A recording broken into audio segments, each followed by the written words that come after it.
මේ වන විට පැවැත්වෙන IPL තරගාවලියෙන් පසු ශ්‍රී ලංකා කණ්ඩායමට ක්‍රීඩා කරන්න තිබෙන ජාත්‍යන්තර තරග ලෙස බංග්ලාදේශ කණ්ඩායමත් සමග ටෙස්ට් තරග දෙකක්, එක්දින තරග 3ක් සහ 20 තරග 3කින් යුත් ශ්‍රී ලංකා තරගාවලි කාලසටහන මේ වන විට නම් කර අවසන්. පළමු තරගාවලිය ජූනි 17 වෙනිදා සිට පැවැත්වීමට නියමිතයි. පළමුවෙන් තිබෙන්නේ ටෙස්ට් තරගාවලිය.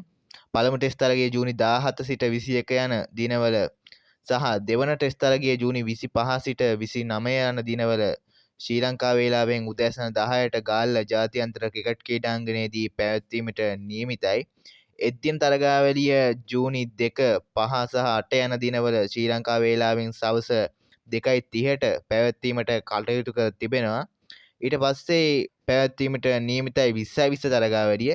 එයින් පළමු තරගය ජූලි 10 සහ දෙවන තරගය ජූලි 13 සහ තෙවන තරගය සහ අවසන් තරගය ජූලි 16 යන දිනවල රාත්‍රී 7ට පැවැත්වීමට නියමිතයි. නිල වශයෙන් නම් නොකරපු සංචිතයක් වුවත් දැනට ශ්‍රී ලංකා ක්‍රිකට් ආයතනය විසින් සංචිතයක් නම් කරලා තිබෙනවා. 20 තරගාවලිය සඳහා වූ සංචිතය මේ විදිහට තමයි තියෙන්නේ.